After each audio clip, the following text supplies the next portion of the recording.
abençoe. Bem, gente, ontem vimos um vídeo falando sobre os 50 anos do Vaticano. Vera Henrique fizeram a gentileza para a gente, para fazer um pequeno resumo. E tem uma coisa bem legal assim, nesse resumo, são os 16 documentos, onde está bem destacado que o Concílio tem 4 constituições. Vocês têm o papel aí? Está aí mesmo? E você não recebeu ontem? Não, eu recebi. Mas espere, para acompanhar. Tá, veja. Não? Então o Concílio tem 4 constituições, não é?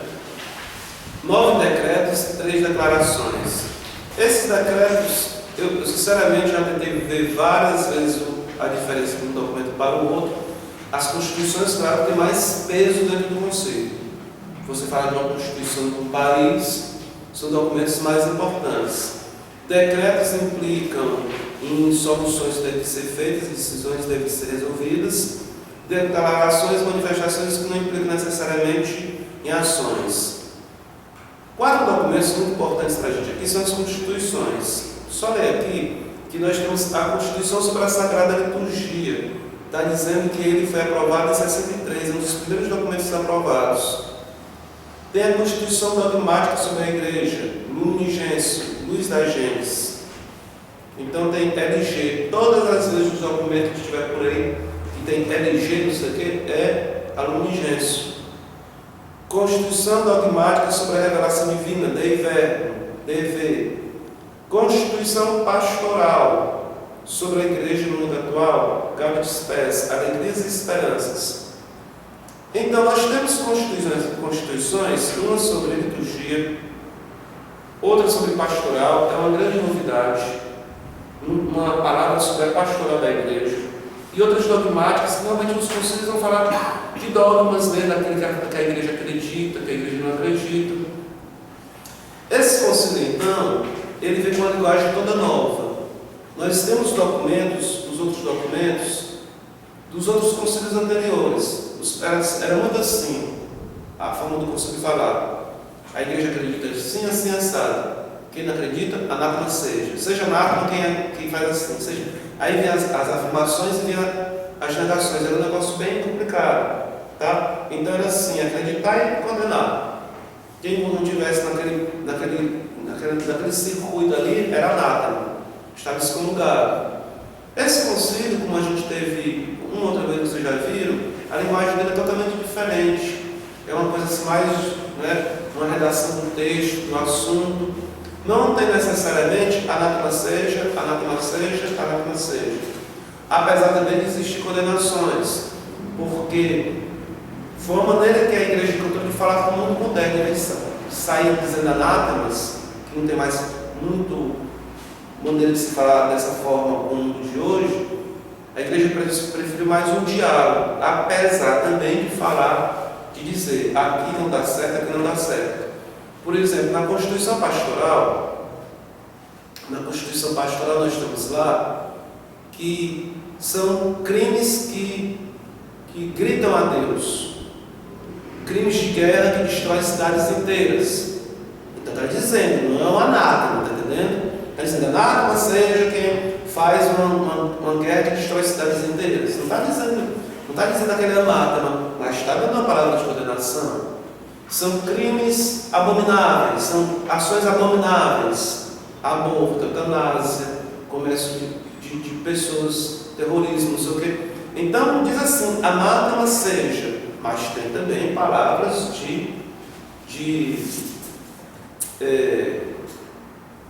contrárias. Aqui mesmo nas aberturas do concílio, nos documentos de abertura, antes do concílio, falava que a igreja queria anunciar, mas não queria ficar condenando os erros, apesar também de ficar só falando condenando os erros, porque também, eu não sei nem se eu encontro aqui fácil essa palavra aqui,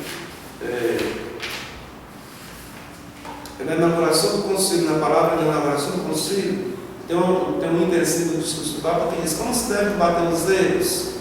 A igreja sempre se opôs a estes erros, muitas vezes até os condenou com maior severidade. Agora, porém, se coisa de Cristo, prefere usar mais o remédio da misericórdia do que o da severidade. Julga satisfazer melhor as necessidades de hoje, mostrando a validez da sua doutrina, do que renovando condenações. Não quer dizer que não faltem doutrinas enganadoras, opiniões e conceitos perigosos, contra os quais nós devemos premunir e que temos de dissipar. Quer dizer, a igreja quer falar sua doutrina, quer falar o seu ensino, mas não quer ficar falando sua condenação, mas existem coisas que não são muito assim aprováveis.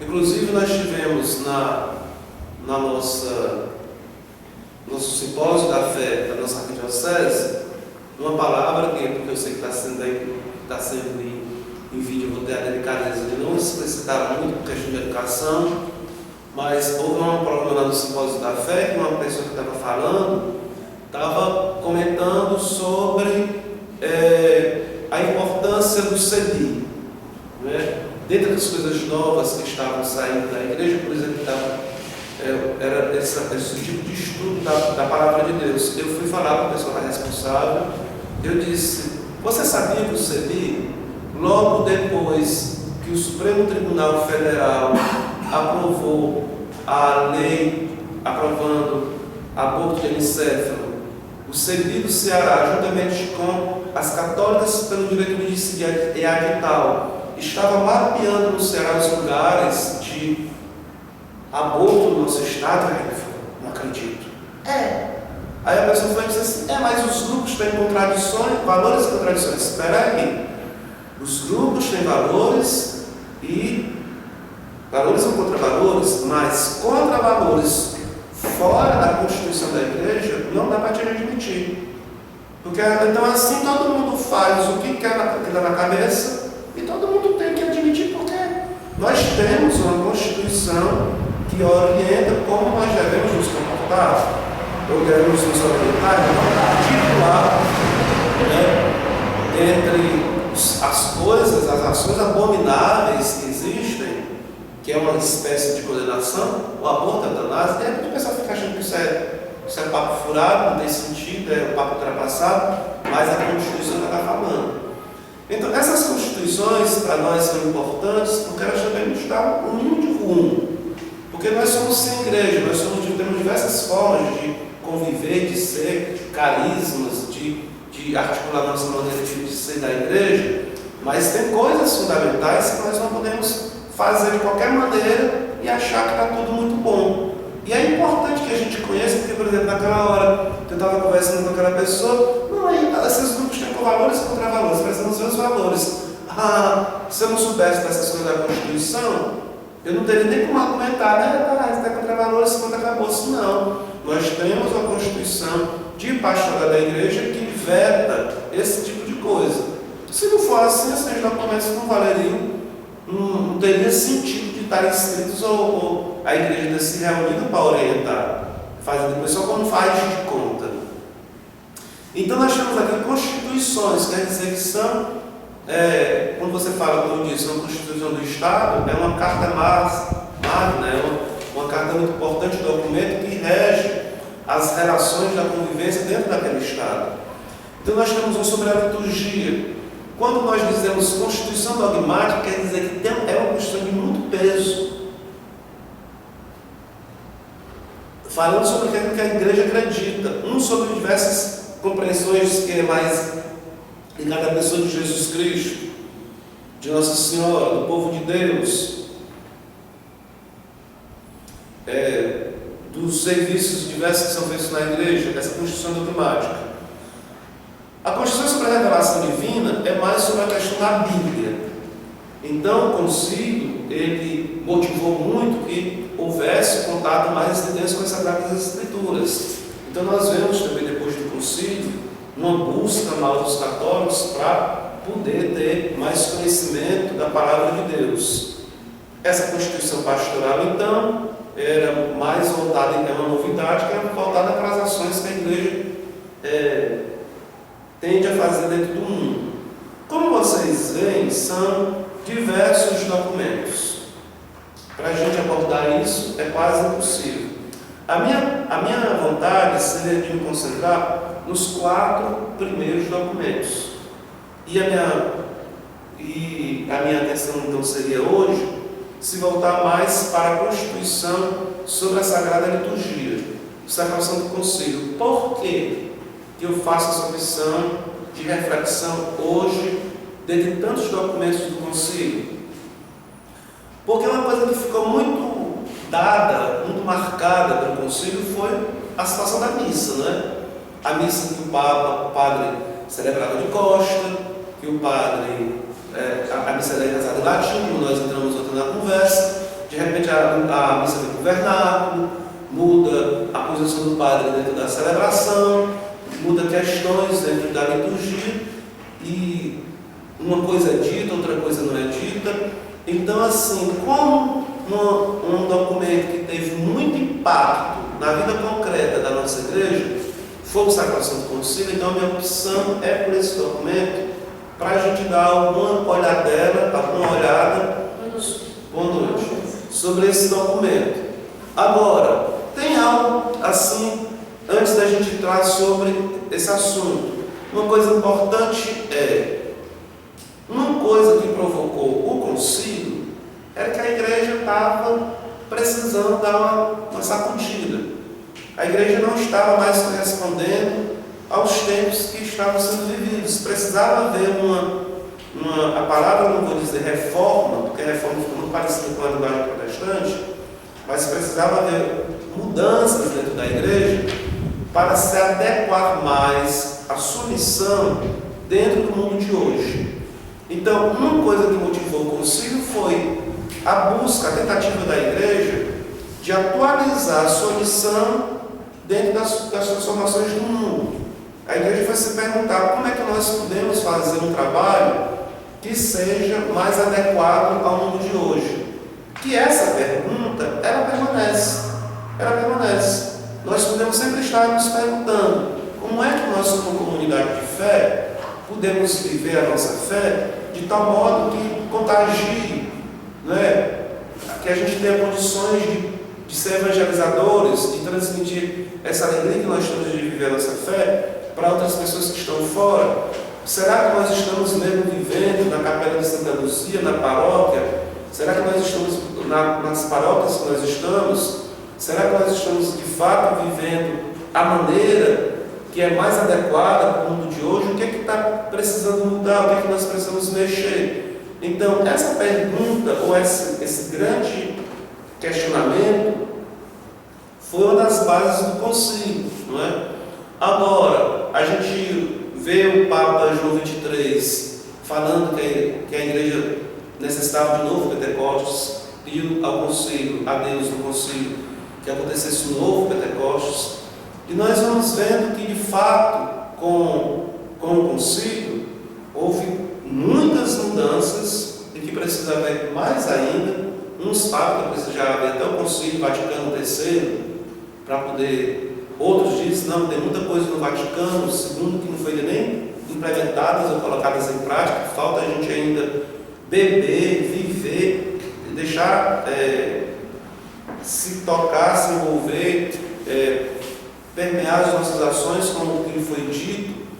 Então, muita coisa foi mudada, e a gente vai vendo assim que houve muitas ações felizes por causa dessa mobilização do concílio. Estava pensando aqui antes de começar o nosso encontro, por exemplo, uma jornada mundial da juventude que nós tivemos no Brasil. Como aquilo ali a gente não pode entender uma jornada daquela fora de uma outra situação anterior, que foi o concílio que promoveu a renovação da igreja, uma abertura, um diálogo, tantas e tantas coisas, que levou, dentre tantas outras ações, a um sinal tão maravilhoso daquele que foi uma juventude imensa daquela, ali no Rio de Janeiro, em paz, sem confusão, sem bebedeira, na alegria, um público totalmente diferenciado dos outros públicos que o Rio de Janeiro tinha tido experiência de conviver.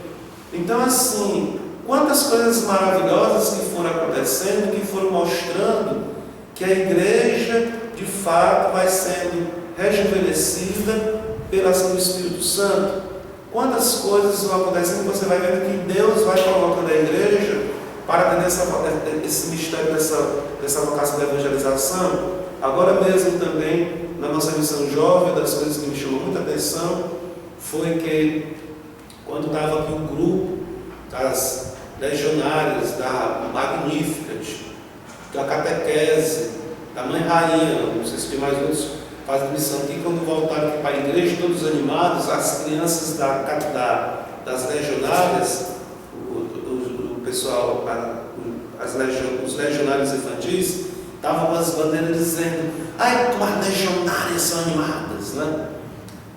Muitas vezes nessa própria legionária já tinha assim, e as crianças estavam bebendo naquele momento com alegria, dizendo assim: mas olha que coisa mais maravilhosa, o Espírito Santo já pegando os novos e futuros agentes de pastorais que vão levar essa missão adiante. Bom, então nós estamos aqui dentro de um documento que nós vamos ver, que é o Sacrosanto Concílio, que logo de começo, logo de cara, ele vai dizer que ele vai se ocupar da reforma, esse Sacrosanto Concílio, essa Constituição,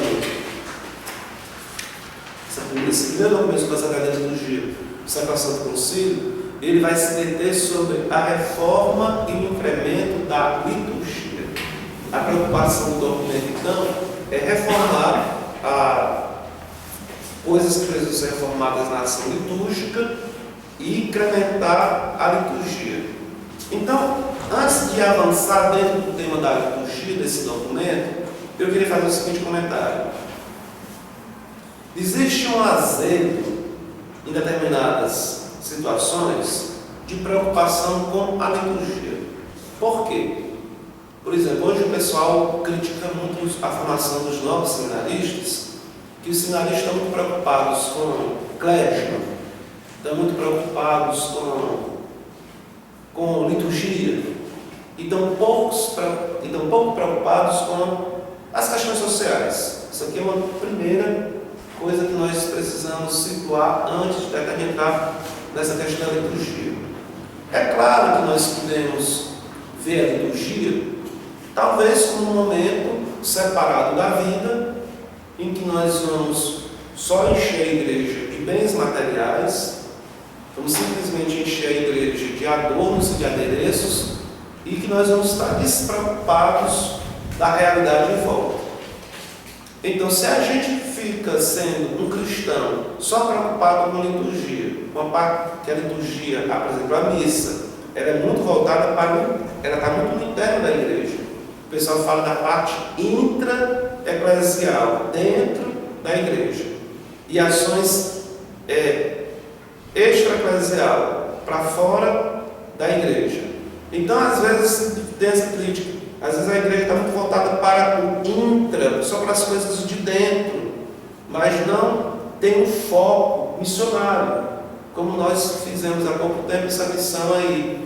Então, se a igreja fica só voltada para os problemas internos e não se abre para os problemas externos, é uma crítica que tem a quem é dado com liturgia. Isso pode ter o seu fundo de verdade, mas eu acho que pode ser uma coisa problemática quando você situa a liturgia como algo, uma preocupação com a liturgia, como algo negativo. Aí já vejo de uma outra forma. Porque se você situa que a liturgia é uma coisa negativa, que então é só preocupação intra-eclesial, então que liturgia de fato é essa que a gente está celebrando? Porque na verdade, as pessoas, por exemplo, que vêm para a missa do domingo, elas estão vivendo as suas vidas, né? Então, os seus trabalhos, as suas atividades, dá uma pausa para poder respirar, poder rezar, quem sabe se alimentar, encontrar alguma mensagem interessante para animar a continuar a vida. Então, a liturgia não é uma coisa só por um bico da igreja. A liturgia ela está inserida dentro do dinamismo da vida mesmo das pessoas. Então, particularmente, já que na paróquia nós temos várias preocupações quando a gente está na pastoral da igreja, eu resolvi assim, uma coisa pessoal minha, de investir mais na liturgia. Me dedicar o máximo que eu pudesse à liturgia. Por quê? Porque o que eu vejo é que o momento mais forte que nós temos de fato, juntando pastoral, reuniões, um bocado de coisa, é a missa. Na missa nós encontramos os diversos grupos. Nós encontramos pessoas de diversos segmentos. Grupos até que, se a gente for botar numa reunião de pastoral, não vem. Então a missa era ter uma grande força de convocação, de concentração de diversos pessoas que estão ligadas à igreja, pessoas que estão mais só para participar da missa dominical, diversas realidades. Então eu comecei a prestar atenção. O ponto mais importante de fato, o momento mais importante, tirando assim de fato o lado do mistério da fé, a nível de concentração das pessoas, é a missa.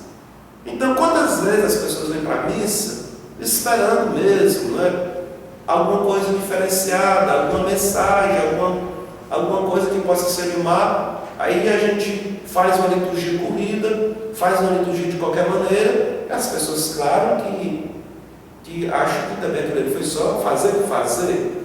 Quando porque a liturgia, ela implica em muitos elementos.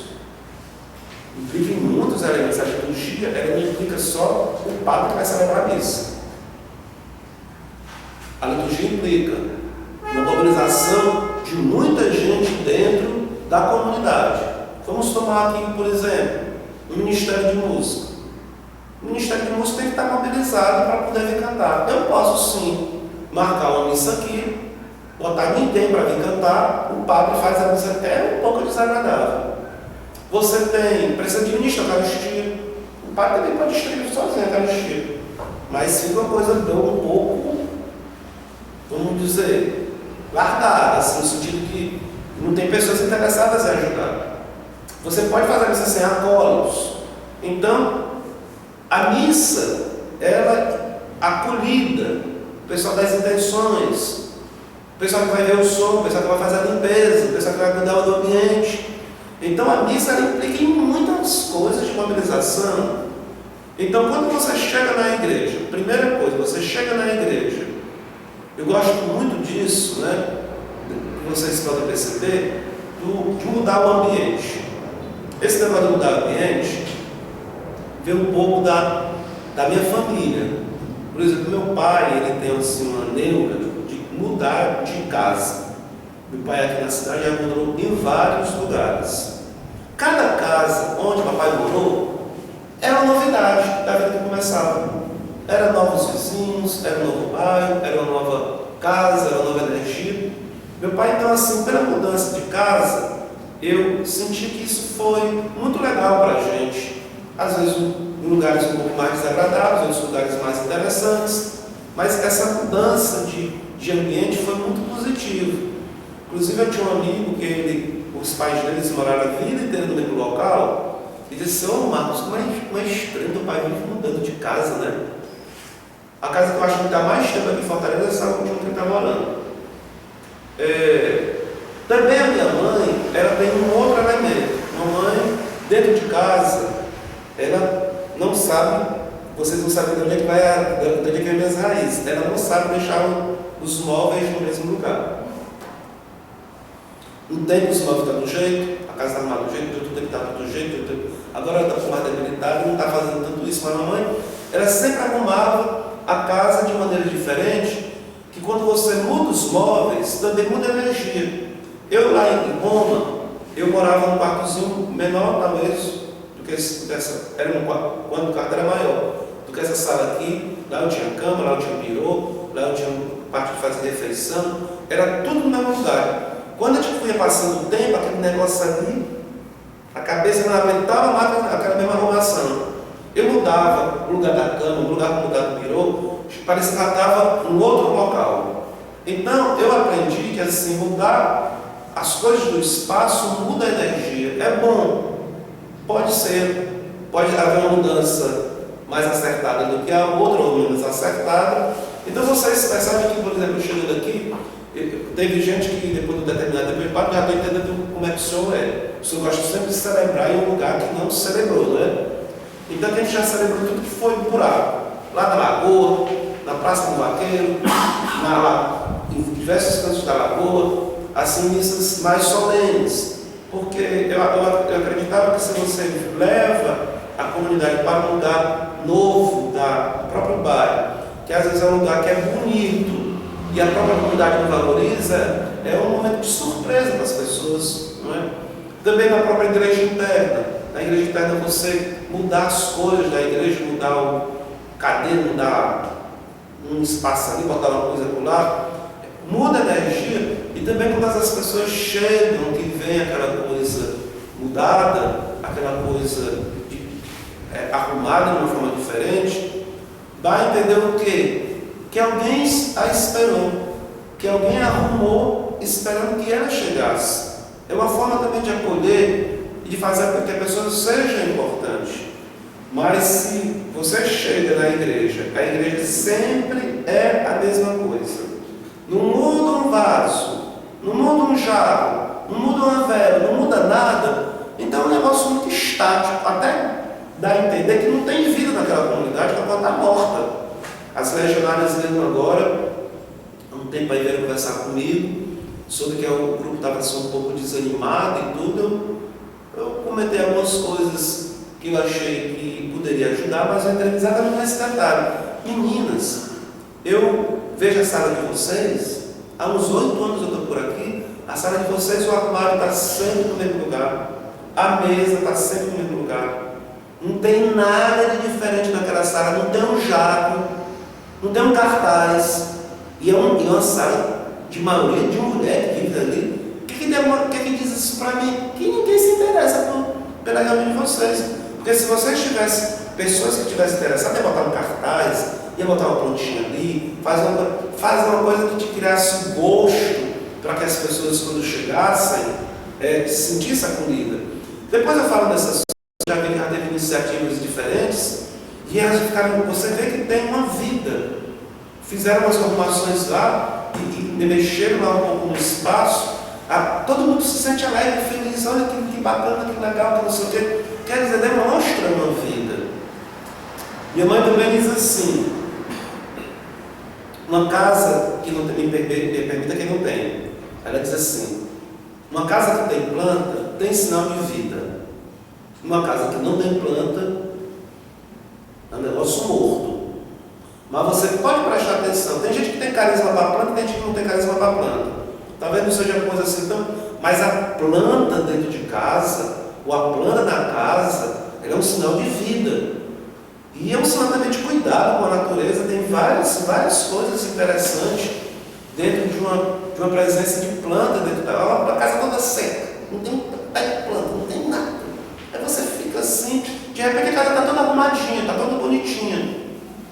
Não significa que a falta de planta não tem cuidado com a vida, mas eu escutei de um cara especialista em ambientes de casa, que estudava energia da casa, energia pacta, implicância com a luz, com o vento, com não sei o que, com um bocado de coisa. Ele estudava as energias dos espaços da casa. Aí ele dizia que uma coisa que dá uma boa energia numa casa ele diz lá o tipo da flor. São flores, não é? Dá uma vida na casa.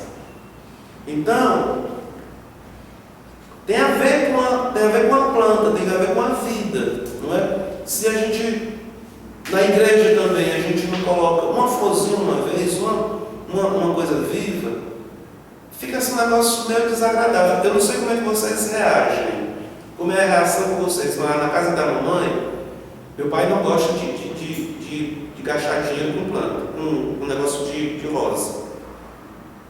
Minha mãe de vez em quando compra orquídea, que vocês sabem que eu gosto, né? Me deu até uma vez de presente de aniversário, muito obrigado pela ideia. Mas assim, de vez em quando a mãe faz uns arranjos, compra umas flores lá, eu também gosto de dar para ela flores, rosas, mas quando a gente coloca umas flores na mesa, parece, para mim, a ideia que eu tenho é essa, parece que a energia da casa toda muda.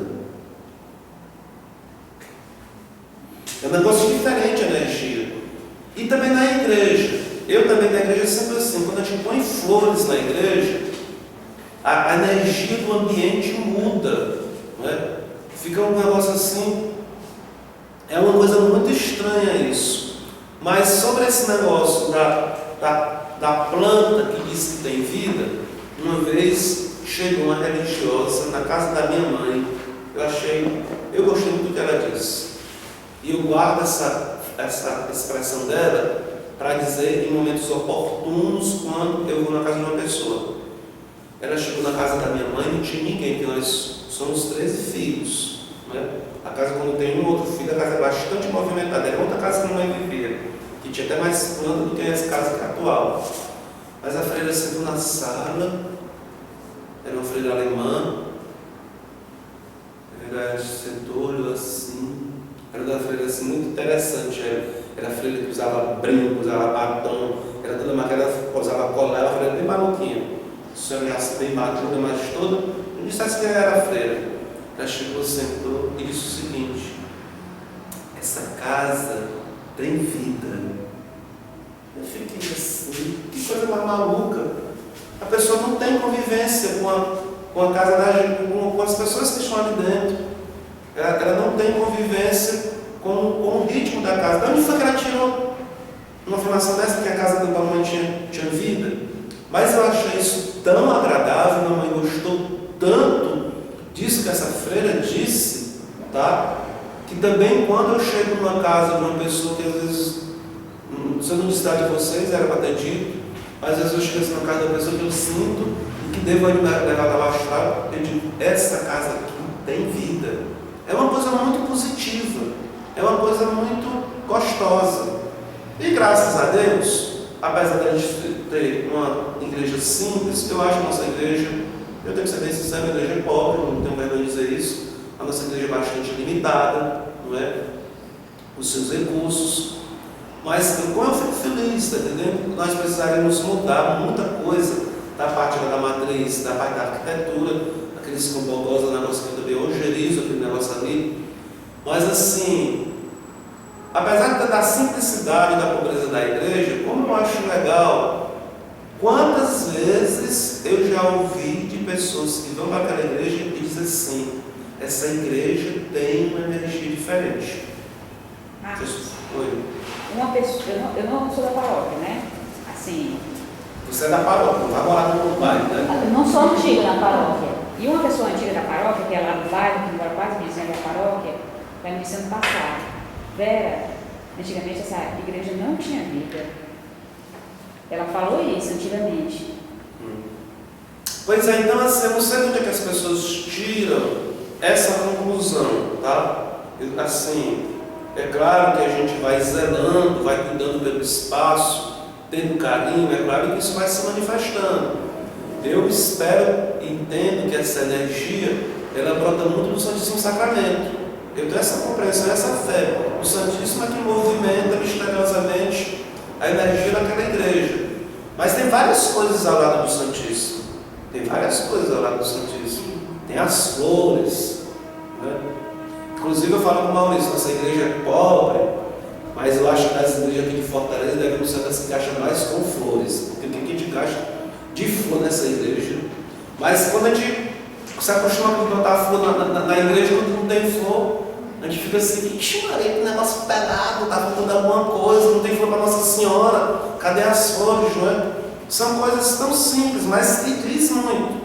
Não quero falar mal de ninguém, não quero indenizar, tá falando mal de ninguém, mas em outros lugares eu já vi também pessoas dizerem que tem paróquia muito mais de poder aquisitivo do que o nosso. Eu vou dizer que são paróquias muito mais de poder aquisitivo muito acima do nosso. Eles dizem, olha Marcos, quando a gente vai na tua igreja, lá na igreja que tu trabalha, a gente vê que tem uma flor ali no dia de festa, um negócio mudado, tem uma coisa assim, então, rapaz, fizeram uma festa lá na tal igreja, o pessoal não só sabe pedir dinheiro, não tem uma flor no altar. Então assim, não é? Existem a flor, outras coisas mais, a toalha. Eu já disse para vocês que eu gosto muito de toalha. né? Agora eu tenho as minhas estéticas, né? Eu sou uma pessoa difícil na estética. Assim, eu tenho umas estéticas muito, assim, tem coisas que eu não gosto, tem coisas que eu gosto, e a comunidade sofre com isso, porque, por exemplo, as pessoas chegaram e compraram uns vasos para mim, compraram uns arranjos que eu achei horrorosos. Eu disse, por favor, não me compre mais isso. Comprou com o dinheiro dele, não me compre mais isso, que eu não vou usar esse tipo de coisa. Umas flores de plástico lá, um negócio assim, bem grosso. Eu disse, eu não vou usar isso na liturgia, não vou.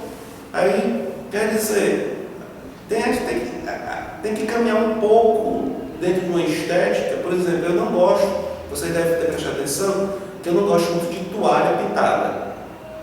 Por quê? Porque muitas vezes eu não gosto das pinturas. Eu acho as pinturas muito fracas.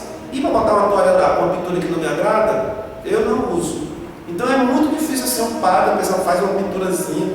Às vezes o bordado, eu acho os bordados mais acertados do que as pinturas. Então eu tenho um monte de toalha lá pintada. Aí vocês veem que eu gosto dessas toalhas de pano caro, né? Com uns brincos, não sei o que lá, com as rendas, com os rococó. A pessoa já aprendeu que a gente gosta desse tipo de coisa.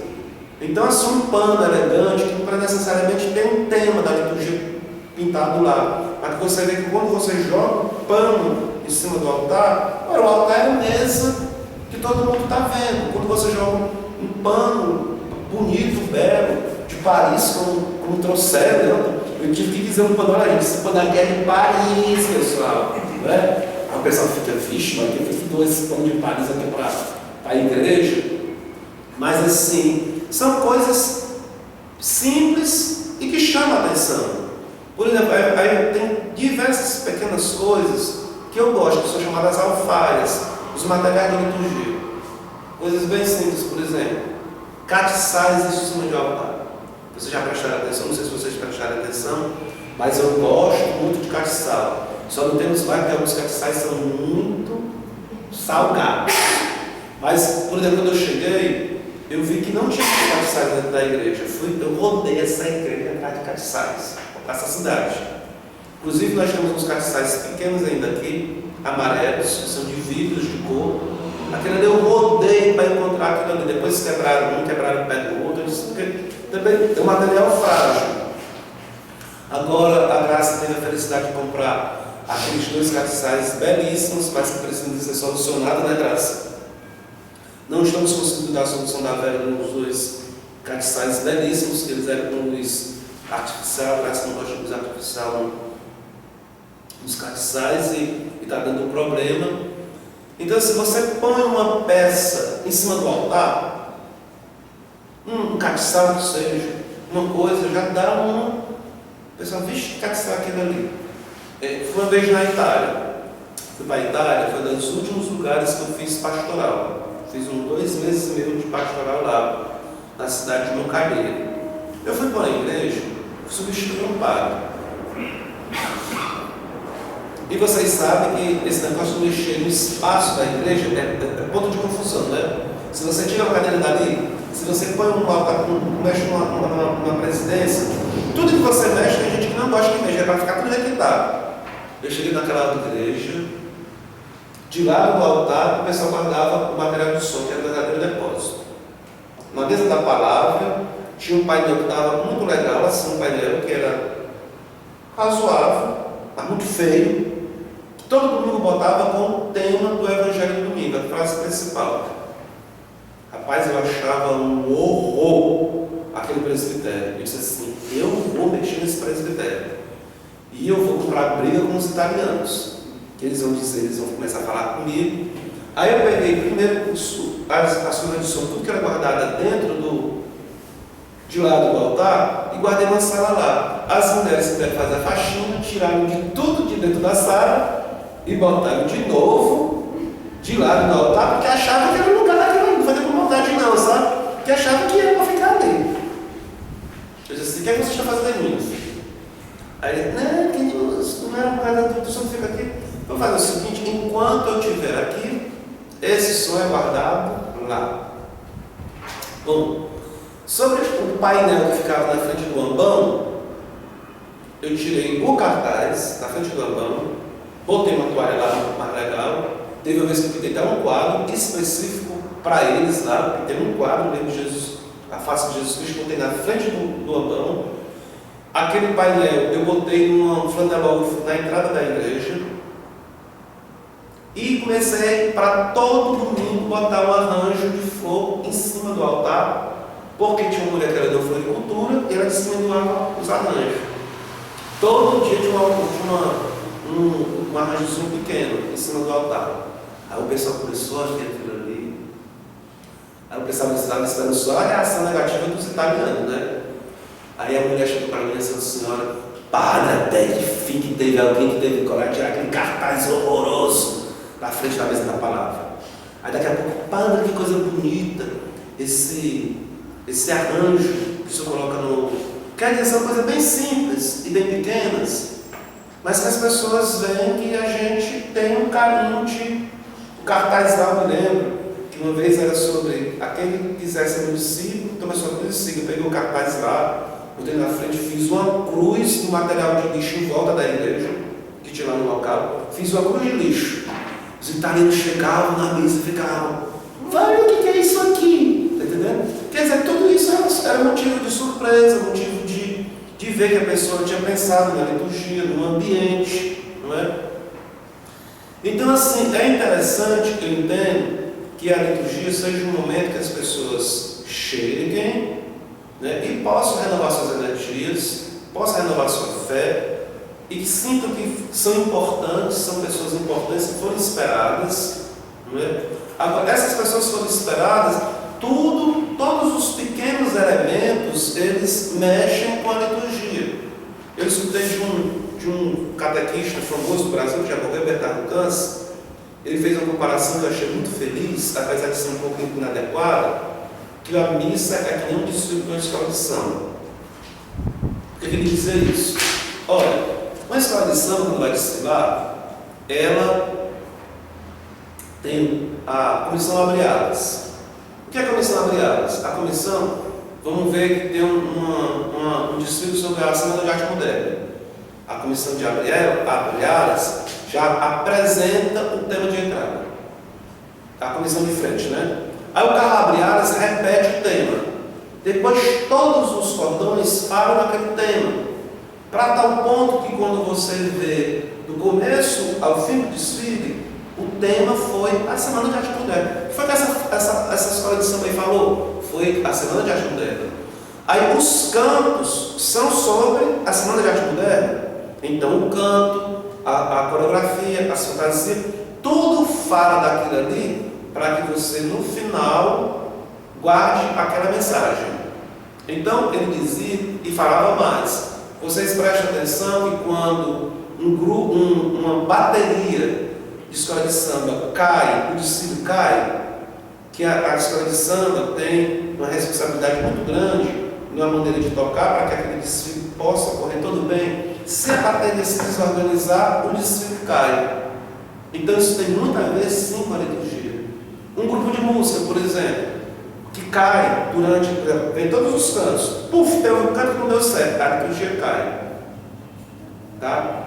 Para quem não tem muito convivência com a liturgia, que só vai para a missa de forma muito assim, não percebe. Mas a gente que está fazendo, eu gosto de dizer também uma expressão que também não é muito adequada, eu digo que a liturgia leva um transe. Ela vai levando para o ponto alto. Ela vai levando para o ponto alto e vai descendo. Então, tem que ser o ambiente, tem que ser o grupo de música, tem que ser a leitura, tem que ser o que foi pensado. Várias coisas vão subindo, a pessoa vai levando o espírito a Deus. E depois vai também, é um subir da montanha e descer. Mas, por exemplo, o grupo de música não ensaiou, fez uma coisa na qualquer, meu filho, pode ser que funcione, mas muitas vezes não funciona. Não é? Um salmo de domingo, o salmo de domingo tem que ser cantado. O salmo de domingo não cantou, deu uma queda radical na celebração de domingo. Você tem, por exemplo, as leituras. Se você faz uma leitura que não funciona, uma leitura que não se ouve, uma leitura que não tem comunicação, uma leitura que não tem, que a leitura não é para você, a leitura é para o povo. É para você, mas para o povo tem que ouvir, tem que entender. Não é só ler de qualquer maneira. Nós temos aqui pessoas que leem de uma forma fantástica na Santa Luzia, né? Por exemplo, é a Eda, né? A Eda. Tem a Eda, mas a Eda, ela lê de uma forma fantástica, né? A Eda, ela lê assim, ela dá uma vida ao texto, quando você... Às vezes eu tenho escolhido aquele texto, às vezes durante todo o dia, quando é de noite que ela proclama aquele texto, vale que eu não tinha percebido que tinha isso no texto, tá? Ela tem quer dizer, a proclamação da palavra de Deus, o som tem que estar o quê? Porque o senhor só fica dando microfone e irritando, o ruído para lá para cá, aquilo ele dispersa. A própria comunidade tem que ter a educação de saber acompanhar, que se você está com um grupo aqui, que né, é na hora de ficar em pé, você não sabe quem vai ficar em pé? Onde é que você viu isso? Na hora da consagração é uma hora de se ajoelhar, de reverência, o pessoal, uns ficam sentados, não está nem aí, como teve agora na última missa, o pessoal com o notebook ligado, na hora da consagração, aí tem que pegar o microfone da consagração e jogar na testa de quem estava fazendo isso. Então, assim, exige uma educação também de assembleia para que tudo isso possa fluir, porque senão a coisa não flui. Agora, quando você entra numa missa que tem tantas coisas que estão acertadas, por exemplo, a música de fato chama muita atenção. A música não tem para onde correr, não é? Eu sempre digo, uma parte cabe muito ao padre, mas outra parte cabe muito ao Ministério de Música. Se o Ministério de Música não se interessa, a liturgia fica realmente bastante limitada. Então, assim, a liturgia deve ser um momento em que nós devemos renovar nossas forças. Eu começo a falar aqui, tudo está ligado com o Sagrado Concílio, mas a parte, não é? Ele vai dizer no Sagrado no documento que é preciso formação de professores de liturgia. É preciso, sim, sobre liturgia e oração pessoal, é preciso ter tanto a liturgia, a oração da missa, como a oração pessoal. São duas coisas que se completam. Ele vai dizer que é preciso formação de professores de liturgia. É preciso que haja ensino de liturgia. Que os sacerdotes, os candidatos a sacerdotes, tenham formação de liturgia. É preciso a formação da liturgia dos fiéis. Que a liturgia da missa, em Santa Missa, nos meios de comunicação, seja com uma certa orientação calma. Ele fala da importância da Bíblia dentro da liturgia, da revisão dos textos litúrgicos, de se fazer a celebração dentro da língua do povo, mas não tira o latim, tá? A liturgia da relação Santa Missa é para continuar o latim, mas onde for melhor, onde for mais apreciado, ou tiver mais frutos, poder produzir mais frutos, que seja utilizado o vernáculo. Quer dizer, o Vaticano ele não tirou a missa em latim. Ele disse que era possível também o vernáculo, dependendo da situação de pastoral.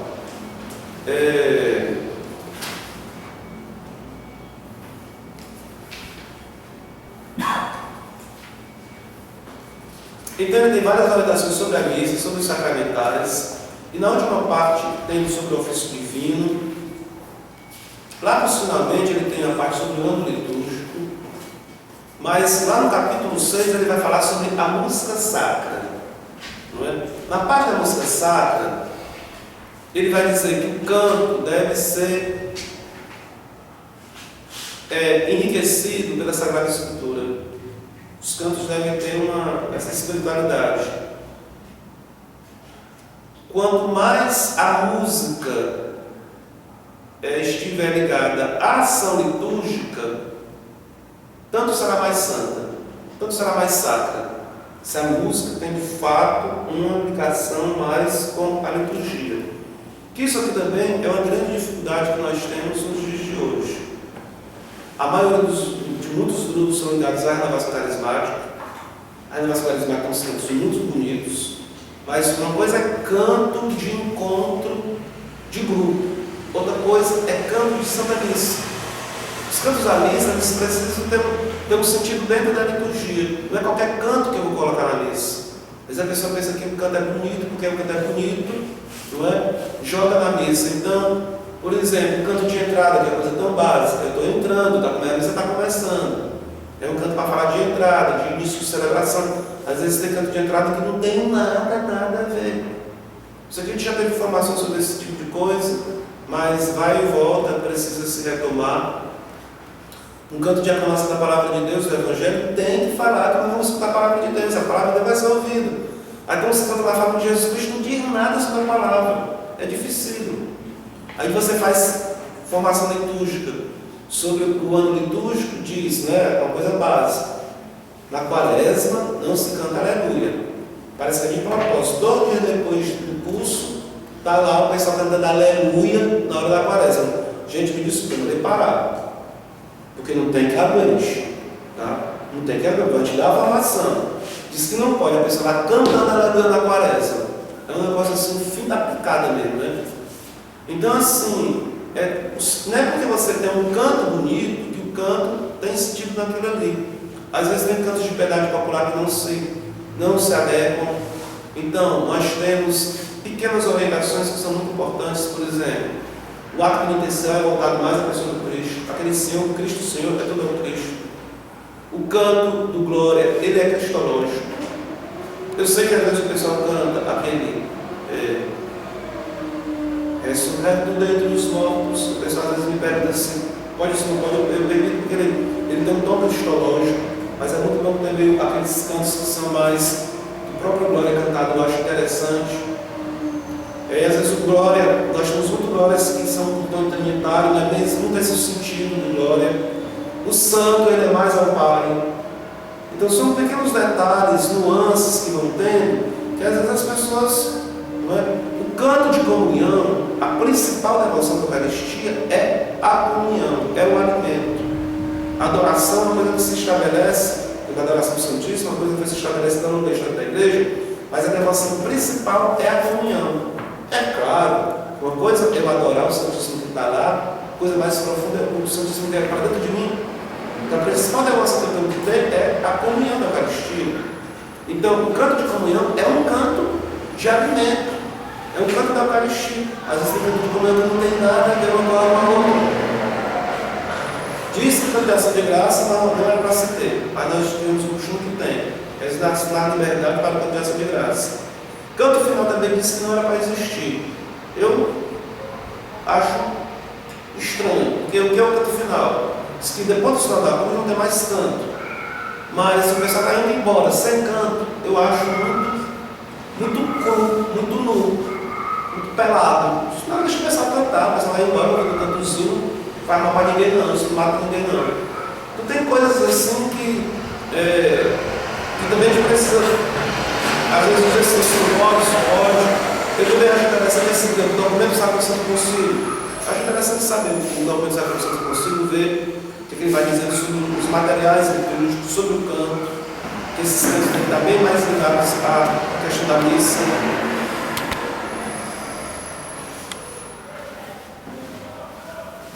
Mas também a introdução ao ritual romano, por exemplo, os missais da gente usar da Santa Missa, tem um pequeno documento anterior, o ritual de introdução ao missal romano, que também a gente pode comprar separado, mas às vezes a pessoa quiser ver, a igreja pode pegar o missal e pode ver o que está escrito lá antes, pode tirar a cópia.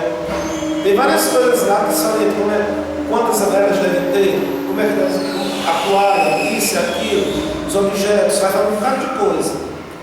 Porque há poucos dias eu fui na comunidade, aqui no Hoje Pai, eles estavam com o altar fora. Eles estavam com o altar fora da capela. Eles tinham 2 altares, estavam com um dentro da capela, estavam com o altar no pátio em pé. Eu estava santuário, eu perguntei, por que está santuário esse altar?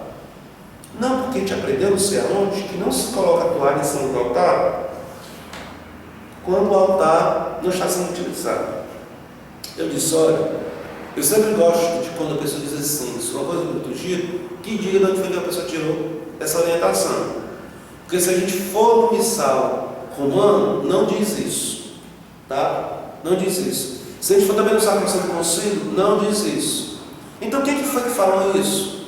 Então eu acho assim, que a pessoa diz assim, liturgia não permite, isso aqui não permite. Eu fui numa comunidade aí que o tempo todo era isso. Isso pode ou não pode na liturgia? Ficou um negócio tão mecânico, porque parece que as pessoas ficaram muito nessa orientação. Isso não pode na liturgia. Mas por que não pode? Eu sempre, quando escuto esse não pode, eu sempre gosto de saber o porquê, quando e onde. Mas como ele não me deu resposta, e quem deu, que se considerava autoridade, também não deu resposta, eu digo, eu não tenho esse documento na igreja. Pode ser que tenha algum documento que esteja falando sobre isso que eu não conheço, mas enquanto eu não conheço, eu acho que o altar, ele é uma peça importante da igreja, e mesmo que não esteja sendo usado, ele tem a sua reverência, tem o seu cuidado. Vocês podem prestar atenção lá na igreja, que nós temos um altarzinho que das celebrações campais, bem de frente da secretaria.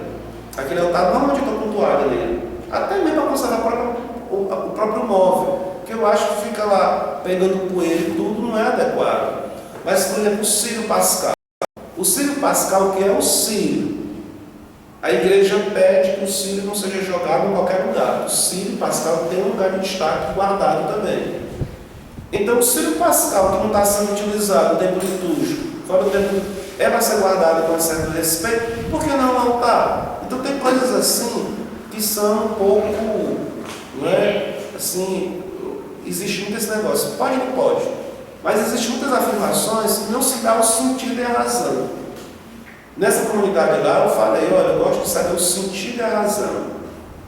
O sentido e a razão. Também a gente também não pode ficar numa liturgia engessada. Isso não pode, isso pode, isso pode, isso não pode. Aí você fica todo espremido que se você for fazer qualquer coisa, ele não pode. Aí você pega a naturalidade.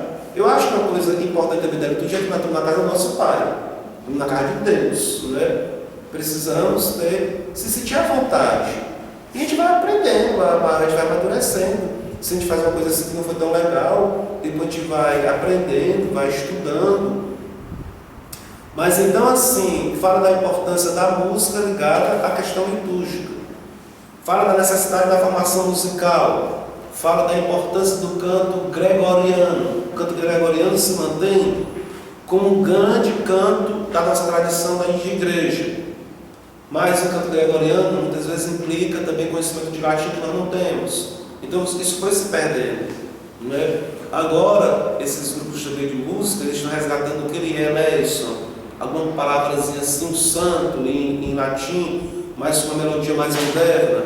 Ele também fala da importância dos compositores. Os compositores, eles podem criar dentro de novos estilos e tudo, mas tentando ver certos tipos de orientação sobre o canto.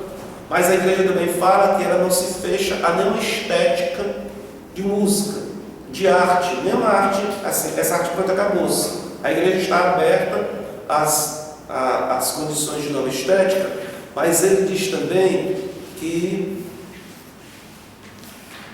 tem uma coisa aqui da estética, não sei o que está colocado. Deixa eu ver se eu encontro isso aqui. Tem uma coisa assim que eu acho bem interessante, que acho que tem a ver com a gente isso aqui. Talvez tenha uma. Quando vai falar sobre a arte,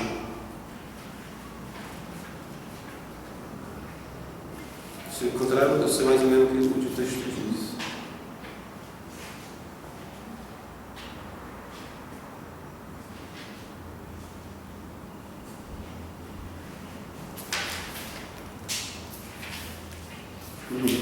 Ele diz uma coisa bem terrível assim, não encontrei não.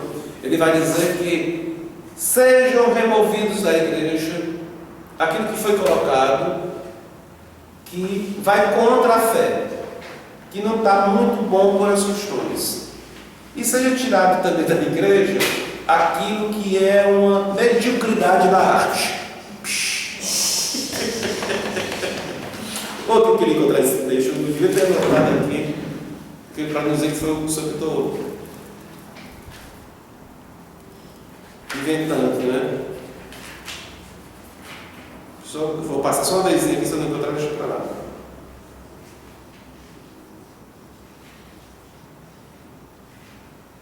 Burro. Não vai encontrar? Não encontrei.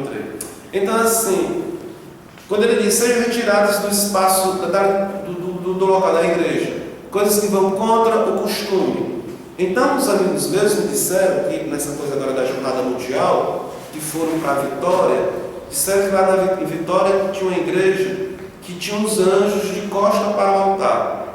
E que o cara estava explicando, uma pessoa foi perguntar por que aqueles anjos estavam de costa para o altar. Eles disseram, é porque essa igreja foi construída pelo rei tal que era maçom. Isso aqui são símbolos maçons que tem dentro da igreja. Eu disse, que lasqueiro, que coisa desagradável. Mas não é estranho anjos de costa para o altar? Né? Então, isso deveria ser, eu pensei, esse é o tipo da coisa que deveria ser retirado do espaço litúrgico, porque fere, né? Fere você estar dentro de uma igreja, os anjos de costa para o altar, é um negócio muito desagradável. Quando eu vi esse negócio no texto, me lembrou esse negócio de Vitória. Tem outra coisa assim que, quando eu li isso, me lembrei daquele painel da igreja matriz, sabe? Vixe, Maria. Quer dizer que ele dá permissão para abolir mesmo, para tirar, porque é uma coisa que é um pouco medíocre na arte, que não corresponde. Eu acho muito limitado aquele trabalho artístico, tanto assim que foi feito. Então, assim, ele fala que a arte precisa ter uma boa orientação, que deve ser de qualidade para ajudar o espaço litúrgico, e que os padres, os futuros candidatos, eles deveriam ter formação artística para poder também orientar os artistas dentro da sua comunidade. Então, assim, tomemos a parte de arquitetura. Eu não tenho orientação de canto, porque eu sou zero à esquerda no canto. Eu sempre digo, na comunidade onde eu chego, eu tenho que, a coisa primeira que tem que acontecer é me segurar nos grupos que cantam, porque se eu quiser botar os demônios para correr, é só começar a cantar. Vai os demônios e vai o povo, porque eu sou profundamente desentoado. Mas assim, sobre o espaço litúrgico, sobre a arquitetura, né? Estava comentando nesses dias com o Maurício. Eu considero um pouco um desastre na nossa cidade as arquiteturas de igreja. As arquiteturas de igreja, por exemplo, você vai na igreja ali, que eu não vou dizer qual é a questão de elegância, para quem está ouvindo aí na mídia, né? Tem uma igreja bem em cima do asfalto. Você não sabe se você está rezando no asfalto ou se o carro está dentro da igreja. É um negócio que é difícil aquela situação. Que sejam centros que foram se transformando urbano, mas a igreja foi feita bem em cima da rua. Então aquele negócio cria uma perturbação sonora. Como é que você se concentra naquilo ali? Mas as nossas igrejas foram feitas às vezes assim de qualquer maneira, uma puxada para lá, uma puxada para lá, vocês entendem o que eu estou falando, né? Não foi uma coisa muito pensada como espaço litúrgico. E também uma igreja não é só um espaço de celebração, a igreja não é só um espaço de liturgia. Muitas igrejas da gente é só um espaço de celebrar, não tem um espaço de reunião, não tem um espaço para confraternização, não tem um espaço dos bastidores. Então a nossa igreja matriz é muito esse estilo. Foi feito um espaço de celebração, mas faltou espaço de pastoral. Eu sei que o padre Luiz, que foi um dos primeiros, ele tinha um sonho, parece, fazer o espaço pastoral em cima da igreja. Não foi feito provavelmente por questões financeiras e de tempo. Mas assim, a igreja não é só um espaço celebrativo, ela tem, por exemplo, aqui em Santa Luzia nós somos felizes de ter esse espaço que é um espaço que, além de celebrativo, é um espaço de reunião, de formação, de pastoral. Até que nós, se não fosse esse prédio aqui, estaria bastante difícil. Mas então, a estrutura de igreja, a arquitetura da igreja, ela precisa ser pensada. Então, nós somos fracos em arquitetura aqui em Fortaleza. Uma ou outra igreja, ela se destaca de uma forma mais interessante. Eu fui, por exemplo, uma cidade chamada Cascavel, no Paraná. Uma cidade mais nova, foi uma cidade que foi planejada, muitas coisas. Rapaz, também é uma história completamente diferente da de Fortaleza. Houve um movimento assim, por um período, que a igreja fez várias igrejas. Então as igrejas foram pensadas dentro de um estilo arquitetônico. Então você pode, por exemplo, fazer um turismo religioso, visitando as diversas igrejas lá. porque elas têm algo para você ver, sabe? Tem algo para você de perto ver, para você apreciar. Então as nossas igrejas são complicadas. Também o nosso clero é bastante limitado na formação artística. É limitado. Às vezes, por exemplo, você vai reformar uma igreja. Se você não tem conhecimento da arquitetura ou de alguma outra coisa, você faz qualquer coisa lá mal resolvida. E as coisas vão ficando assim atrapalhadas. Também aqui eu queria citar o Descartes. O Descartes, que foi um artista internacional, que nós temos a felicidade de ter. Descartes, cadê ele é um que nós temos de melhor na escultura aqui no Ceará. Ele é uma figura fantástica. Quando eu pensei no Descartes, foi porque o outro artista não funcionou, fez um trabalho que não me agradou, e quando eu pensei a capela do Santíssimo lá na Matriz, eu pensei com o que melhor tinha aqui na cidade. Então não funcionou quanto artista, eu pensei que eu queria um baixo relevo no tampo, no sacrário. E então eu fui atrás do Descartes. E quem me fez o contato com o Descartes foi a Leninha. Falei com o Descartes não me conhecia, ele veio para a igreja. O projeto já tinha sido feito por uma arquiteta e ele veio fazer um pedido desse baixo relevo. Aí ele disse para mim: padre, eu não estou mais fazendo esse tipo de trabalho, porque eu estou com câncer, a doença está bem avançada, e eu já vendi todos os meus ferros de material, e não tenho mais condição. Mas se eu quiser, eu posso fazer um projeto no sacrário e depois mandar para uma fundição. Isso eu concordei. Aí eu pedi para ele entrar na capela, preste atenção, pedi para ele entrar na capela e dar um parecer dele sobre o projeto. Aí ele é uma figura meio gorda, forte, né? Foi todo bonachão. Olha assim. O que acha? Padre, isso aqui parece uma loja de shopping. Ele detonou logo, né? Parece uma loja. Isso aqui é coisa de arquiteto, padre. Vixe, coisa de arquiteto, tudo bem. Aí nós nos sentamos ali naquela porta da capela e tive conversando sobre os problemas que deu aquela porta, sobre soluções. Eu disse que estava pensando numa porta que tivesse 12 folhas. Ele disse: ótimo, padre, 12 folhas de carnaúba. Não é? Muito boa ideia aí, 12 folhas de carnaúba, não sei o que, foi pensando e foi conversando. Ele me deu uma aula sobre história da arte aqui no Ceará.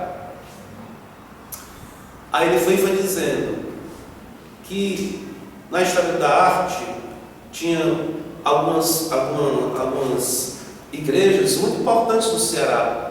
Aí eu vou citar aqui algumas, por exemplo, a igreja de Aquiraz, a igreja de Aracati, também? De Aracati da hora da praia, tá? De Aracati, né? Aracati tem muitas praias, igrejas históricas, muito belas. Aquelas igrejas, padres, elas têm uma estética do pedreiro, não do arquiteto. Aí eu fiquei, depois ele ter falado muito mal de arquiteto, eu fui perguntar: ô Descartes, você não gosta do arquiteto? Não, padre, é o seguinte, eu sou mais os pedreiros, a estética dos pedreiros. Porque os arquitetos, eles têm uma estética muito homogênea. Eles estudam uma coisa, faz tudo do mesmo jeito. E você não tem um diferencial. Então assim, eu sou mais a estética do pedreiro. Inclusive, o pedreiro que estava trabalhando para a gente, ele disse o seguinte: padre, esse artista é diferente. Esse artista quer ouvir a nossa opinião. O outro artista tirava a gente de tempo. Eu também achei isso muito bacana, sabe? Ele conversar, pensar soluções para a capela e ter uma maneira de ver para resolver a questão. Aí tem coisas bem simples lá que eu vou dizer. Por exemplo, nós fizemos o arco, né? A porta em arco. Eu queria muito aquela porta em arco, mas a porta ficou baixa por causa do teto do outro lado. Não dava para subir, então a porta ficou baixa. Aí ele deu a seguinte ideia: padre, faça um corte transversal na parede, inclinado, e o senhor vai aumentar a abóbada da porta. Depois o senhor vai jogar um friso na porta, que esse friso vai dar uma visão que a porta é maior. Isso vai botar até empate assim, mas não dá mais não para fazer isso não, Descartes. Porque a pedra do granito já foi colocada no chão. Se eu for fazer inclinado, vai ficar sem granito. O Senhor deixa uma coluna com luzes para iluminar o arco. Se vocês forem bem atentos, a porta da matriz era bem mais baixa do que ela é. Mas a gente pensa que ela é mais alta.